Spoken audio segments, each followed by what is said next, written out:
welcome to the first episode of For the Love of Film 2.0. I'm your co-host, Garrett Briquette. And I am your other co-host, Alicia Lucas. And today we are talking about Dune. So, just some statistics while we start out. The budget for Dune was $165 million, and the worldwide box office was $332. That does not include the HBO Max subs, though, because I think that that'll add to how much they're making off the movie. I think it'll add a lot based off of how many people were watching it. And later on, we'll discuss why we think it's so much.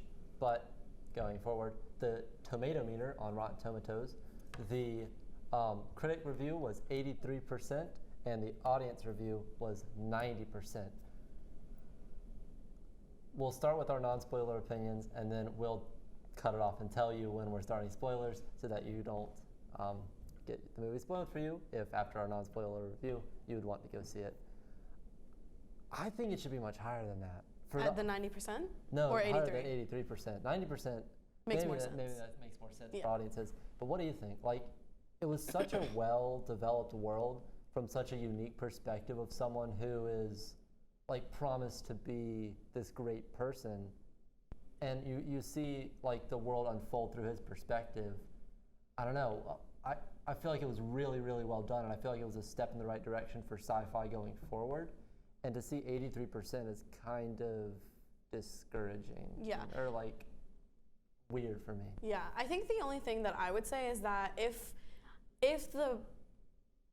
we were told before we came and saw the movie, like if it was advertised to us as a part one, it probably would have been better. Because the only, like, whenever I was reading reviews or like listen to podcasts of reviews, the main thing that people were bothered by was the fact that like it was advertised as a full movie, and it's not. It's part one. It's a part of one. It's part one of a full series rather than one of a movie, which I think is a huge issue. I could see that being a problem for people, but at the beginning of the movie, if you go in with the notion that it's a full like story being told and it's a full movie, that notion is cut short at the beginning when they show the title Dune Part 1. It's like, well, didn't we, whenever we were watching the movie, didn't we go like, part one? Yeah. What does it mean by part one? Yeah, I was confused. Yeah. But it's like, immediately, as soon as I saw part one, I was like, oh, this isn't going to be the complete story. So going into it, I guess that's that it true. won't be, and then having that undercut, like, I knew for the rest of the movie after that first, like, 15 seconds after the title sequence, I knew this isn't going to be the complete story that they want to tell. I feel like if people are going in and paid, $15 for a movie ticket, and then they got part of a movie, they might be more irritated by it. And I mean, it was advertised as a movie, like a full movie, which I think that's the only reason that anybody has to judge like any negative thoughts about the movie, because overall, great plot, such a good movie. Like, it was a really good movie. And that leads perfectly into our next point, the cast. It was cast as a Timothée Chalamet Zendaya feature. Yeah. Zendaya's in it for like literally like 5 minutes. Literally like 5 minutes of the movie. And it's fine if you're gonna do that, I understand. But don't like the advertising, I can see being a huge problem, going in with the notion that you got from the advertising and then going to the movie. Yeah. You're not getting what you were advertised. But you're getting so much more. You're getting so much more. You're getting so much more. It is like, okay, with Zendaya being in it, I love Zendaya, obviously. Zendaya. But, like, her role in the movie with the character that she is, her not being in the movie doesn't bother me as much, because I know, like... You know what? how that's going to portray for, like, the future, I guess. Like, how that's going to come out in the future. Her current role, like the way that she was in this movie. Yeah. How it's going to change in the future. Yeah. And what that means for the future. Yeah. Because it's going to be so good. I'm excited for that. I'm excited for that too. But I think I was expecting it to be like dragged down by its star-studded cast. I mean, it has Timothée Chalamet, obviously. It does have Zendaya, even in parts. It has Rebecca Jason Ferguson. Momoa, Rebecca Ferguson. It has all these people that you recognize. Mm-hmm. And I always go into a movie, I'm just like, I'm going to recognize everyone. Everyone's just going to be an actor to me. But like everyone played their character so convincingly. Exactly. And no one didn't take their role seriously. I think there were 2 jokes in the whole movie. Yeah. And like the rest of it is just a very serious tone. And the actors played it to perfection, I think. Because usually when you get like action hero, Aquaman actor in like a serious role, it's always like a little goofy, a little cliche. There's that like, there's that taste in your mouth from a cheesier film, Aquaman. Yeah. But with this, it was like, no, this guy is serious. He plays his role. This is who he is. This is his character now. Like, there was no like dancing around it at all. They just immediately were like, this is the character. This is who he is. He introduced him with a punch. And they're like, boom. Yeah. And I think cast-wise, I think those 3, the ones that we mentioned, Rebecca Ferguson, Jason Momoa, and Timothée Chalamet, are, in my opinion, have like made this movie so good. Like, especially Timothée Chalamet. Yeah, dude, I went into it and I was like, it's gonna be, pretty boy Timothy, right? No, not at all. Not at all, not even close. I thought that's how it was gonna be. I don't think I've seen Timothée Chalamet in a movie, actually, now that I think about it. I kind of know a lot of, I know about him via like social media and stuff, but I was so surprised going into this movie and being like, this is Paul. Like, this is who the character is supposed to be. Regardless of the book, regardless of what might be in the book is the description of him, which I think the description matches pretty well. But it's literally him. Like, he did so well in this role. Like, ridiculously well.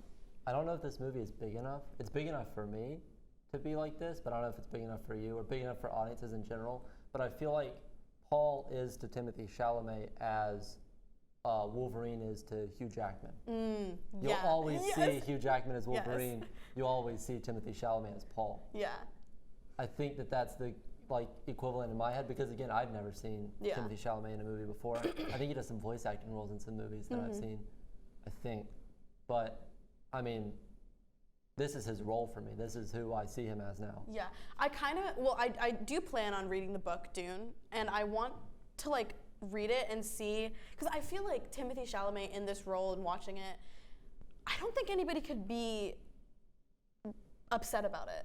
Like, because I've watched movies that I've read books based off of, and I've been upset by the cast every single time, almost every single time. Harry Potter? I saw, no, Harry Potter doesn't count. Harry Potter's pretty accurate, but like Divergent, I did not like the cast.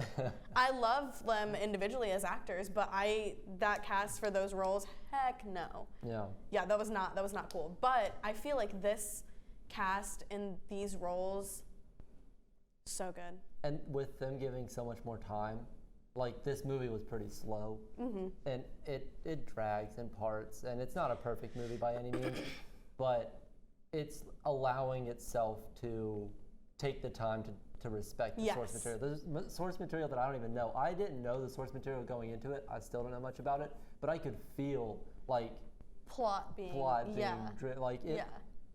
building. World building, exactly. And not a lot of movies that are coming from books take the time to build the world the way this movie did. Exactly. And even if it's not a perfect like one-to-one from the book that I haven't even read, even if it's not like one-to-one, it's got to be pretty close because they took so much time and delicate effort to build this world that if it's not even, a mirror image of the book, it's still a really, really well-developed world. And I loved that about the movie. It felt like I was reading a book in parts. It was like, absolutely. In a good way. Yeah. No, like, and that's like another thing with world building, like in movies or in books that I've read that have been turned into movies. Yeah. Like, because the plot is so huge in those books, and you're trying to get through everything, world building basically is non-existent. Yeah. Even in like movies like The Hunger Games or Divergent. Yeah. Because they're trying to get that plot out there so quickly. Yeah. But this was a lot. Like, I mean, most of it, now that I think about it, there's not a whole lot of plot in this movie. It's more character development and world building. World building, and there is plot, it's kind of subdued under this like your political thriller kind of stuff, where it's like there are these big moving pieces that are like making these huge movements in the background, but you're seeing it all from a smaller perspective, from Paul's perspective. So you're seeing all these huge moving parts, but you're not getting the full picture because your main character, your perspective, doesn't have the full picture. Yeah. And only a few times does it actually break from Paul's perspective and show you something that Paul doesn't know. But even then, we can get into a little bit of a spoiler here. He kind of does in a way. He can kind of sense it and feel it. Yeah. So I guess now is a good time to get into spoilers. Well, before we do that. I think, okay, this is what I was going to say, was that the people that didn't like the movie, I think that they were not patient enough with it. I think that if you're going into the movie and you have all of these high expectations because of the advertisements, you might be disappointed because it is more, you have to think about it more like this is going to be amazing. Yes. Like, this movie, in some people's opinion, might be an 83%. It might not be the greatest thing in the world, but the next movie is going to be so good because of how this movie is. This movie built the foundation for what will be, I think, one of the greatest trilogies, and we'll get to that in a second, like, of all time. Yeah. I think this is definitely revolutionary. I kind of feel that way. All right. Well, even given the smaller box office earnings that weren't really expected, we'll get into why that is later. But we're going to cut it off here. If you haven't seen the movie, go watch it. Come back and watch the rest of this episode, because now we're getting into spoilers. I don't think I have much to say in the way of spoilers, but this is your warning. We'll give you a second to take off. We'll give you 10 seconds right now while we take a 10-second intermission. So that movie, am I right? 10 seconds. It's been 6 so far, and now it's been 7, and now 8, and now 9, and now 10. All right, cool. Great. All right, so. Go ahead. So we have our main character, Paul, played by Timothée Chalamet. Yes. He is kind of the Messiah. Low-key, kind of. Yeah. Okay. So from my understanding, there's like this group of witches. Yes. The Ben Dageray? Ben Dageray, something like that. So it's this group of witches, and they have this Messiah that's supposedly coming. It's supposed to be a woman, though. Yes. Which is one thing, which is interesting. Yeah, which I thought was very interesting. Because that will play into whether or not the mother will protect Yes.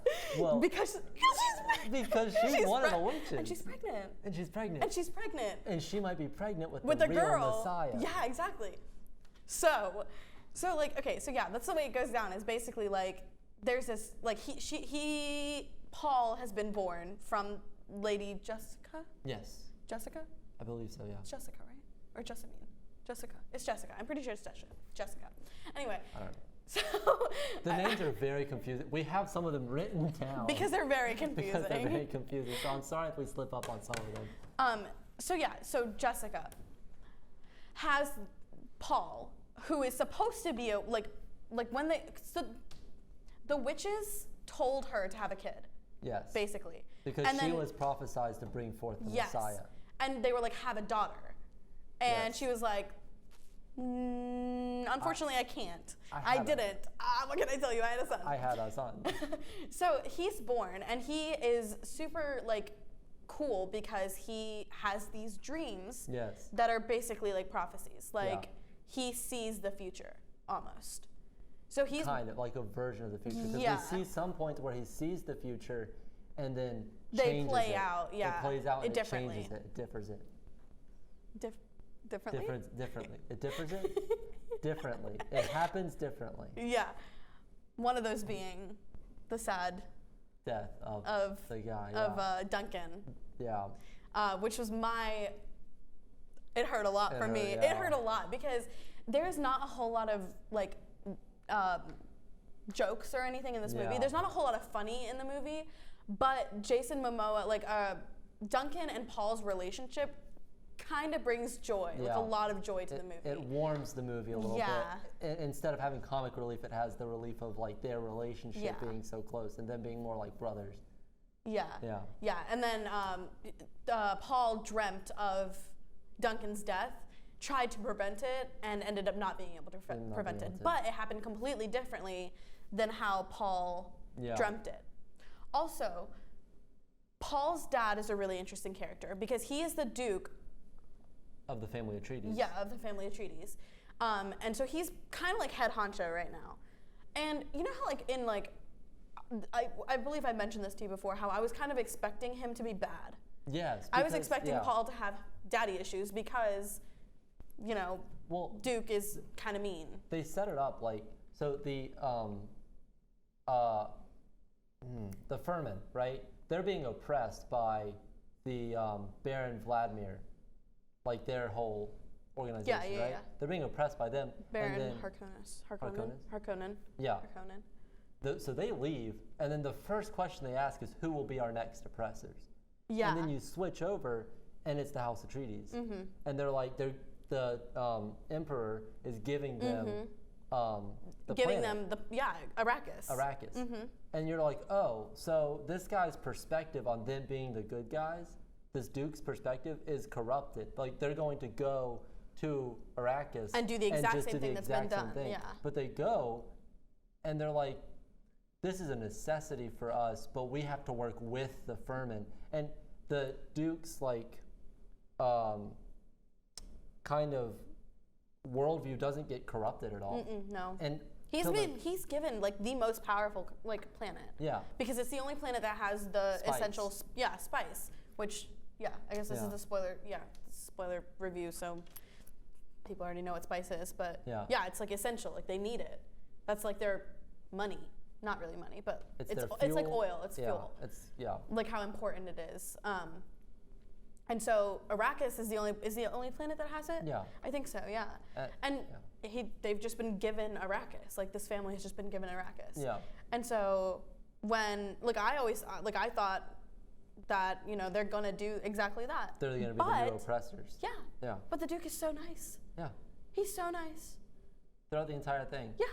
And the Furman almost respect him at the end. But then, of course, he dies because he was screwed over by the witches. Mm-hmm.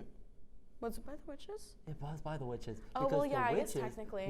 The witches were working with the Harkonnen to eventually overthrow. Yeah. And the witches are obviously in the right ear of the Emperor. Yeah. So they're in control of everything. Yeah. And if they're not happy with Paul's role as the Messiah, that's when they're going to go after Paul. Well, they made the agreement with the Baron to spare Paul and Jessica. They did. Yeah, they did do that. They did. Because I think it's too risky to kill him. But they don't know because they don't. That is true. That's true. They'll probably end up protecting the daughter more, or the eventual heir. Yeah. That they will accept. Which more we don't know if the it's a daughter or a son. So. Probably gonna be a daughter. It's probably gonna be a daughter plot-wise, but much more interesting to be a daughter. Yeah, definitely. This movie is very dense, and as you can see, like we're talking through it, and we're like, there's this aspect of it, and there's this aspect of it, and the witches did what, and then you're just like, this is it's hard to just cut through this film in a single like sentence, but I want to try at least. Good. So watch it. Watch it with an open mind. Watch it with an open mind for sure. But this is such an interesting step for sci-fi to take. So far in sci-fi, we've gotten, your Flash Gordons, your Star Treks, your Star Wars. Flash Gordon's like the TV show from the. Anyway, it's what inspired Star Wars inherently. Oh, okay. I don't know what word I'm looking for, but it's what inspired Star Wars. Anyway, so you have these you have Star Wars, which is your action, sci-fi, adventure, lasers, laser swords, pew, pew, pew. There's a little bit of political thriller in there, in the prequel trilogy, but it's not well done. It's not well executed at all. It's very bad, in fact, despite what people are saying now. But anyway, there's Star Wars, And then there's Star Trek that's like, we adventure to new worlds, we break the barriers, we go and we're like explorers and we're exploring these new worlds and we're trying to figure out, you know, what the best way to, you know, peacefully coexist in this universe, right? It's more of a universal tale. This is like political thriller meets psychedelic fantasy. Like the spice is used for fuel, but it's also used by the Furman for a connection to the future, a connection to a hallucinogen. A hallucinogen, but it's not a hallucinogen. It's also spiritual for them. It's spiritual because Paul uses it and he can see the future clearer when using the spice than he can just on his own. Because when he is trying to save the people in the spice cultivator, he sees the future of the trees burning down and you know his village being, or not the village, but the place being like exploded and stuff, and he can see more clearly. So I think the spice can be used to connect space and connect time for those that are sensitive to it. You know what I mean? Yeah. And it's also, if you didn't hear it in the beginning, it is used to prolong life as well. The Furman use it to prolong their lives. So it really does connect time, and it really does elongate your life. And like another thing is you hear an awful lot about the Furman in this movie, but you don't see a whole lot of them. You see 15 minutes of them. Yeah. Really. And we'll see more of them in the coming. Yeah, exactly. Which is also what's making it so exciting. This is a pivot for sci-fi in general, and I hope that it continues down this path. This is such an interesting turn. I'm tired of Star Wars. I'm tired of it. And I mean, I'm tired of giving the occasional reboot to Star Trek. I'm so tired of it. Sci-fi needs new life breathed into it. Yeah. And if this is the direction that sci-fi is going, I have so much to look forward to with the next two films, which are going to be immaculate because the world that they've built so far has just been so incredible, and I love to see it explored more from a different perspective even. And I mean, like, if you've seen like any clips from it, I mean, look at the worm. It's huge. It's so big, and in the movie, like seeing it in a movie theater, unreal. Just the way that it's filmed, the way it's filmed, the way that it, like all of the thingies, like all the stuff, the cool stuff. The visuals. The visuals. Thank you. That's the word I'm looking for. All of the visuals in it is unreal how intense it is, and I don't think I've ever seen a movie like this. Like, I don't think I have either. It's very enthralling. And seeing it on a huge screen like that, like if you see it like on the TV, on HBO Max, whatever, it's like it's good. It's still as good plot wise, and but seeing it in a theater is a different experience. Like, it's so good just because of how big it is. Like, I mean, this thing, one of those little spikes there. There's a person right there for reference. Wait, where? Right there. Oh, there is. So, like, you take that little guy. I turned around. You got boom, boom, boom, yeah, boom. That is a person right there. I didn't even notice that. It's probably Paul. I don't know. Sweet thing. I don't know. Anyway, but yeah, like it's just a visually extremely appealing movie. I think everybody. I don't think a single person can disagree with that. I don't think so. No. Like, regardless of, like, I mean, we've had people that watched the movie, didn't like it, gave us our reasons for why they didn't like it, but still said it's so good. Like, the visuals are just so good. Yeah. And I think like the way that the machinery and the equipment is also really cool. Yeah. So we weren't very, I mean, we're not professionals. We weren't very like articulate with our technical skills and everything, but I feel like we did a pretty good job there. Let's move on to our next point, the sequel. This is why we think that the HBO Max subs like heavily boosted this movie. I was wondering why you were going to say that later, but now I understand. Yeah, the HBO Max subscriptions must have like boosted this movie through the roof if they're thinking of making a sequel and maybe another sequel. Yeah. This has to be broken into 3 parts. It has to, because the book has 6, right? Yeah, and I feel like from what I've heard, This is the first 2 books. First 2 books? I think so. I thought it was the first, like half of the first book.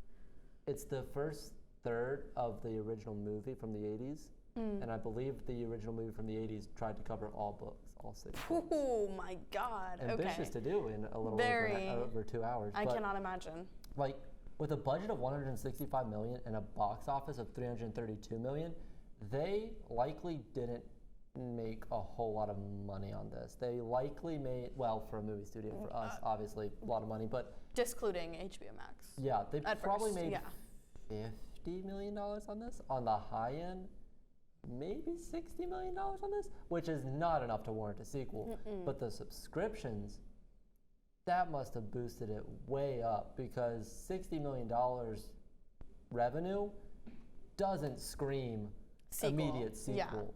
Yeah. It doesn't. Like, when you're just looking at a number sheet. But the sequel got confirmed October 2nd. Yeah, which I didn't even know until just, like, until we started this. We looked it up, and the sequel's confirmed.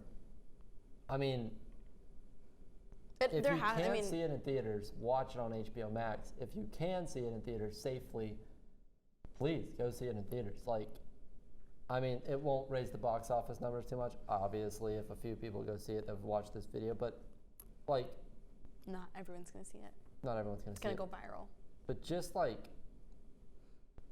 I mean, go see this movie. It's going to be an insane... Just because that sequel... The sequel's going to be mind-blowing. Yeah, mind-bending, mind-blowing. Yeah, the sequel's going to be mind-blowing. I cannot even imagine. I don't even know, even if they do make a sequel, I can't imagine what they're going to do in the 3rd movie if they don't finish it in the sequel. If this sequel doesn't come out in 2023, which is when it's supposed to come out. It's supposed to come out in 2023? Yeah. That's a year. That's not that bad. I can wait. I can read all the books. And then rewatch the movie like 5 times. It's 6 books, and the books are like this thick. Yeah, I can do that in a year and a half. Year and a half? Well, no, I couldn't, but regardless. Yeah. This is the kind of movie, like, I haven't found something to obsess over in a long time. Yeah. And I have thoroughly, like, I want to stay watching this movie. Yeah. That's why I want the book, so I can... I'm probably going to see this movie again. Yeah, we definitely should. Maybe let's go home and watch it right now. We could. But before we do that, let's give it our final scores, our final rating, and our justifications for them. So please pick up a marker, write down your final rating, and I will write want the down brown mine. one. You want the brown one? Yeah. Okay. I'll take the black one. What do I want to rate it? I haven't even... Okay, you know what I'm going to do?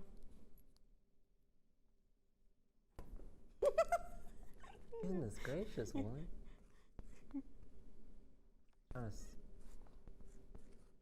Ooh, I messed up my 0. That does not look good. This is kind of fun. I just keep messing it up. I want it to look pretty for you guys that are watching. That looks like bad. Okay. I'm just writing the number. You're just writing the number? Yeah, what are you gonna write? Alright, well, you go first. Okay, I give it a 9.6 out of 10. 9.6 out of 10. 9.6 out of 10. Would you like to justify that score? After I see yours. Okay. 9 space worms out of 10. 9 space worms. Bags of spice. It's not kept in bags. Aw, you're so smart. Dang it! You're so smart. Okay, you want me to justify mine first? Yeah. Okay. It drags in parts. It can be a bit uninteresting plot-wise for some. But holy moly, did I have a fantastic time watching this movie. Seeing a world unfold, like this huge world that just spans a universe and millennia of history unfold through the eyes of someone who is prophesized to be one of the biggest players in this world but has no knowledge about it is insane. Like, it's an insanely well-told story and well-built world from the perspective of someone who doesn't understand either. It's insanely well done. I think that this movie was ambitious, it took risks, and they paid off 9 times out of 10. It does drag in parts, and the story can be a bit uninteresting to some, but at the end of the day, 9 out of 10. I say 9.6 out of 10, which isn't that far from you. Actually, it might be a little bit far from you. Yeah. Because, I don't know, I think that I would have enjoyed the movie a lot just based on the plot and cast. Because of how well built it is. Because if I had read the book before I'd watched the movie, I would not have gotten the visual experience that I did watching the movie. Yeah.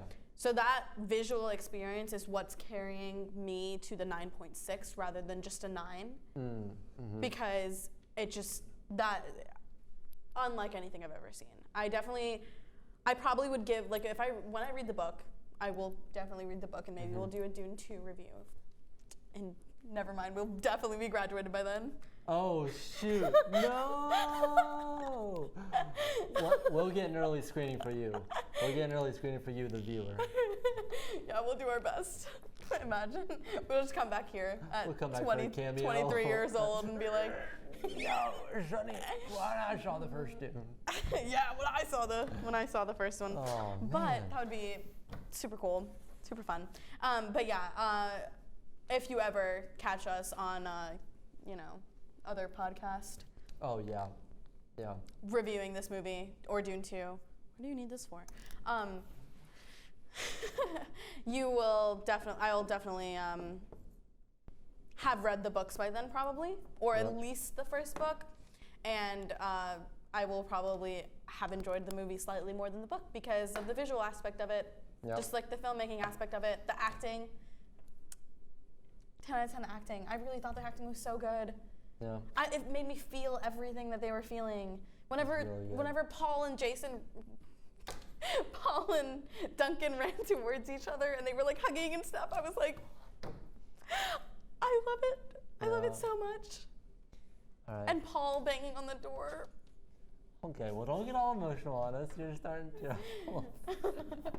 Okay. We are running a little bit over. We apologize for that. But next week, same place, same time.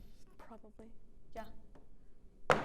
The Eternals, which we're not looking forward to. not looking forward to. We're gonna see a Marvel movie of all time. We'll give you our opinion next week. We'll probably Thanks see it for tuning Tuesday, in, but yeah. and we will see you next episode. All right, signing off.